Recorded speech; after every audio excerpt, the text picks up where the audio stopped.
woman appeared at his kitchen window like a ghost, her pale face pressed against the glass in the dying light of evening. Jacob Henley nearly dropped his coffee cup when he saw her there, motionless as carved stone, her eyes wide with terror that seemed to reach right through the pain and grab him by the throat. He set the cup down carefully and moved to the door, his hand instinctively checking the Colt at his hip.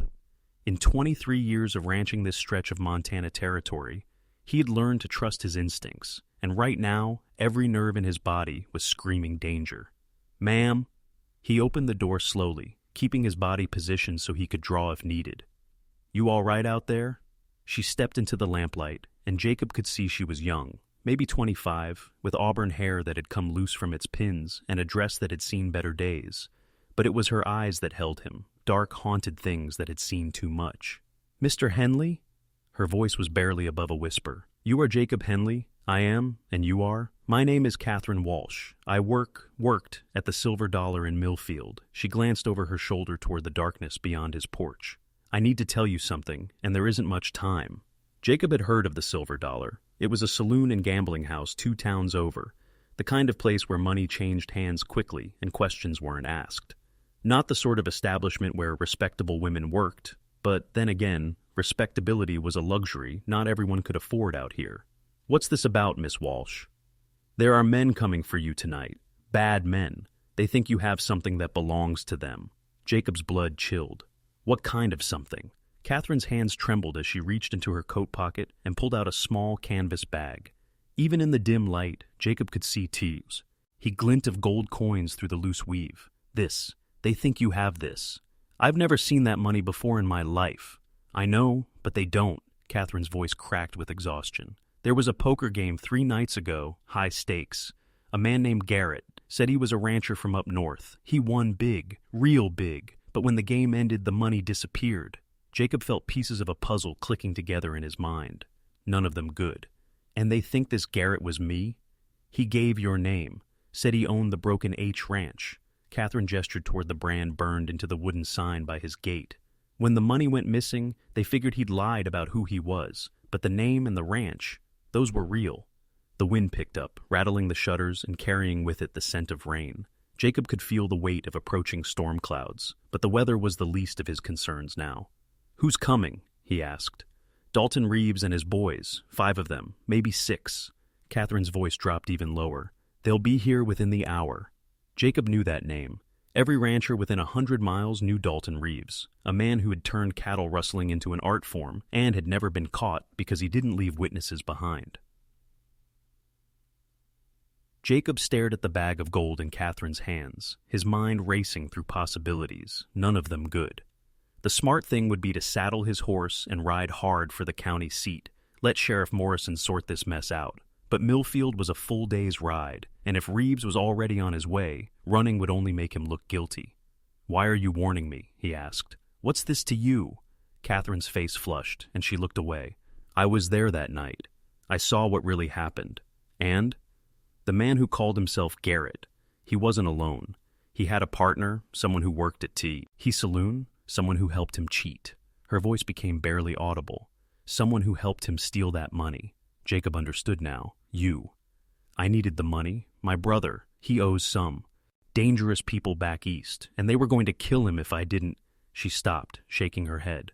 "It doesn't matter why. What matters is that Reeves thinks you're the one who took it. So, give it back. Tell them the truth." Catherine laughed bitterly. "You think Dalton Reeves cares about the truth? He's already told half the territory that Jacob Henley robbed him. If he lets this slide, every 2-bit rustler and card sharp will think they can take from him without consequences." Jacob walked to his window and peered out into the gathering darkness. His ranch sat in a natural bowl surrounded by low hills, with only one good road in or out. If Reeves wanted to trap him here, it would be easy enough. "There's something else," Catherine continued. "The real Garrett, the man who used your name, he's dead. Reeves caught up with him yesterday, beat him to death trying to get him to confess where he'd hidden the money." The words hit Jacob like a physical blow. An innocent man was dead because someone had used his name, and now Reeves was coming to finish what he'd started. "I could tell them the truth," Catherine said quietly. "Confess what I did, but they'll kill me, and then they'll still come for you because they won't believe I acted alone." Jacob turned back to her, studying her face in the lamplight. She was scared, desperate, but there was something else there too, a kind of resigned courage that reminded him of soldiers he'd known during the war. "What do you want from me?" he asked. "Help me get this money back to them. If we can convince Reeves that you're returning what was stolen, maybe he'll let us both live." "Us? I can't run forever, and I can't let you die for something I did." Catherine set the bag on his kitchen table. "I know it's not fair, asking you to risk your life for a stranger's mistakes. But I don't have anywhere else to turn." Jacob looked at the gold, then at the woman who'd brought this trouble to his door. Every instinct told him to send her away, to barricade his doors and windows and hope for the best. But he'd spent 3 years alone on this ranch, 3 years since his wife had died of fever, and in all that time he'd forgotten what it felt like to have someone need him. "How long do we have?" he asked. "Maybe an hour, maybe less." Jacob walked to his gun cabinet and pulled out his Winchester, checking the action with practiced efficiency. "Then we'd better get ready." Catherine stared at him. "You'll help me?" "I'll help you." Jacob began loading cartridges into the rifle's magazine. "But we're not giving them the money." "What? If we hand over that gold, we're admitting guilt. Reeves will kill us anyway, just to make sure word doesn't get out that he was fooled." Jacob worked the lever, chambering around. "No, if Dalton Reeves wants a fight, we'll give him one." The first sign of trouble came as a distant rumble, like thunder rolling across the prairie, but Jacob knew the sound of horses when he heard it. He extinguished the lamps in his house and moved to the front window, peering through a gap in the curtains at the road that wound down from the hills. "How many?" Catherine whispered from beside him. 6 riders, maybe 7. Jacob could make out the shapes moving against the starlit sky, dark silhouettes that seemed to flow like water down the hillside. "They're taking their time, making sure we can't slip away in the dark." Catherine's breathing had become shallow and quick. "What do we do?" "We wait. Let them make the first move." Jacob checked his rifle again, then moved to the back door to ensure it was barred. "They'll want to talk first. Try to get us to come out peaceful. That's when we'll know for sure what we're dealing with." The hoofbeats grew louder, accompanied now by the jingle of spurs and the creak of leather. Jacob could hear voices, low and urgent, as the riders spread out around his property. They were professionals, he realized. This wasn't some drunken mob look, seeking for quick justice. These men knew what they were doing. A voice called out from the darkness, deep and commanding. "Jacob Henley, come on out here. We need to have ourselves a conversation." Jacob recognized the voice from descriptions he'd heard. Dalton Reeves himself, a man whose reputation for violence preceded him wherever he went. "What do you want, Reeves?" Jacob called back, staying well away from the windows. "You know what I want. You took something that belongs to me, and I've come to collect." "I never took anything from you." A harsh laugh echoed across the yard.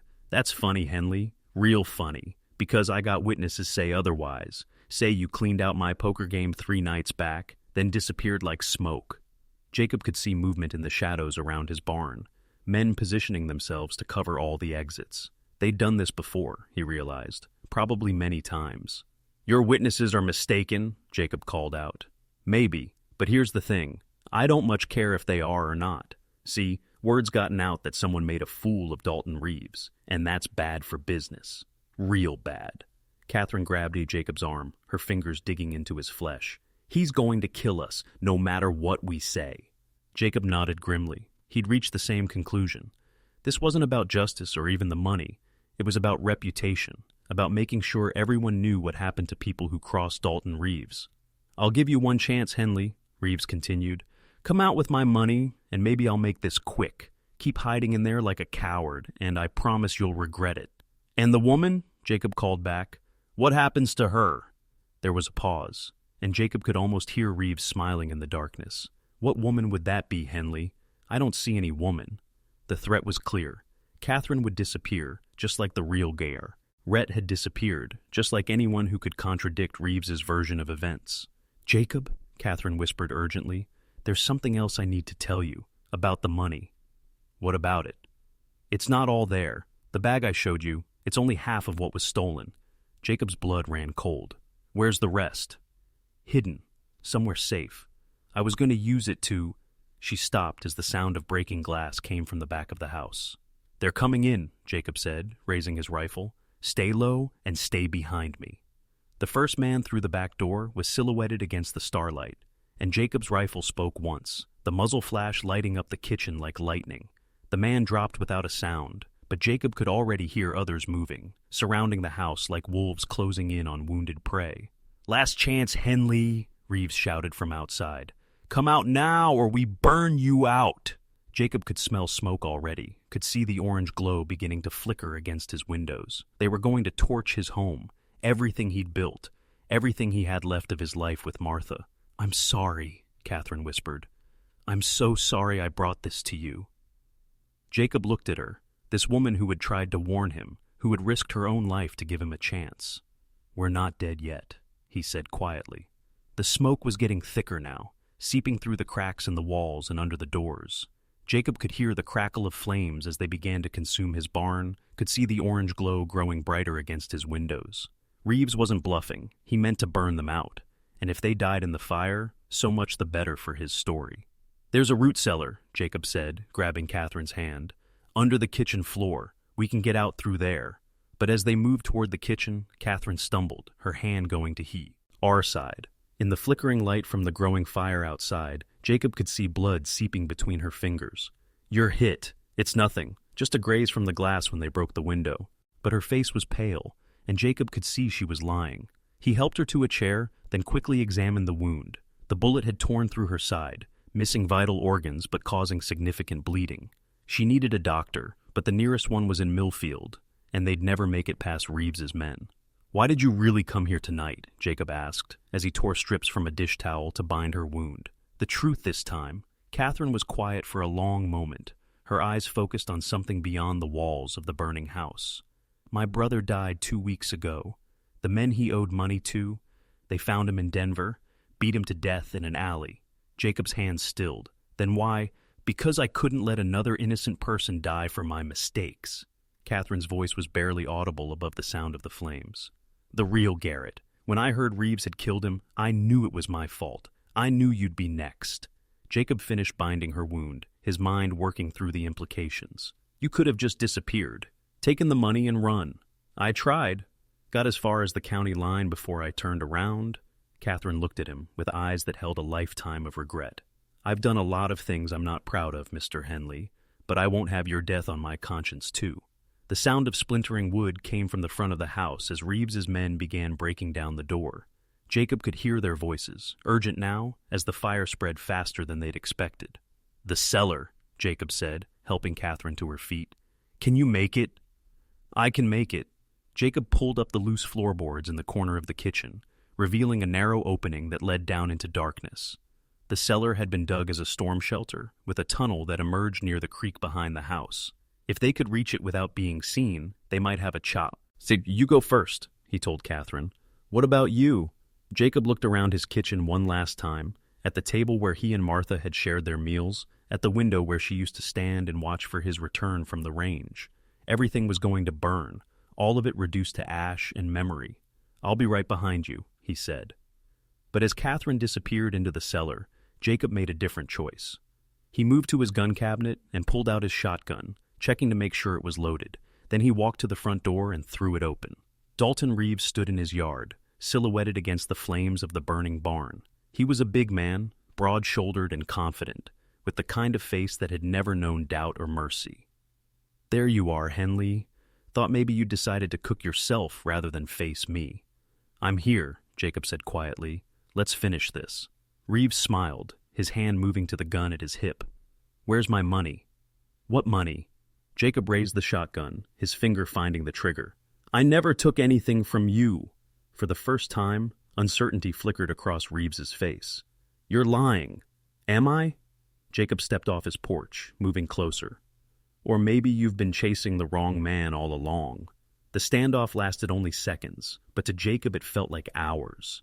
He could see the calculation in Reeves's eyes, the sudden doubt that maybe, just maybe, he'd made a mistake. But doubt wasn't enough to stop a man like Dalton Reeves. Reputation mattered more than truth, and he'd come too far to back down now. Reeves drew first, his hand moving with practiced speed toward his Colt. But Jacob had been ready, had been waiting for this moment since Catherine first appeared at his window. The shotgun roared, and Reeves spun backward, his own shot going wide into the night sky. The other men hesitated, confused by their lead. "There's fall," and in that moment of uncertainty, Jacob heard the sound he had been praying for, hoofbeats approaching from the east, accompanied by shouts and the jingle of badges. Deputies crested the hill at full gallop, drawn by the smoke and flames that could be seen for miles. Jacob lowered his shotgun as the lawmen surrounded the remaining members of Reeves's gang, their hands raised in surrender. "Jacob!" Morrison dismounted quickly, taking in the burning buildings and the body in the yard. "What in hell happened here?" "Dalton Reeves happened. He thought I'd stolen money from his poker game." Jacob gestured toward the cellar entrance. "There's a woman down there who can explain the rest." It took an hour. Stories like this aren't just told, they're felt.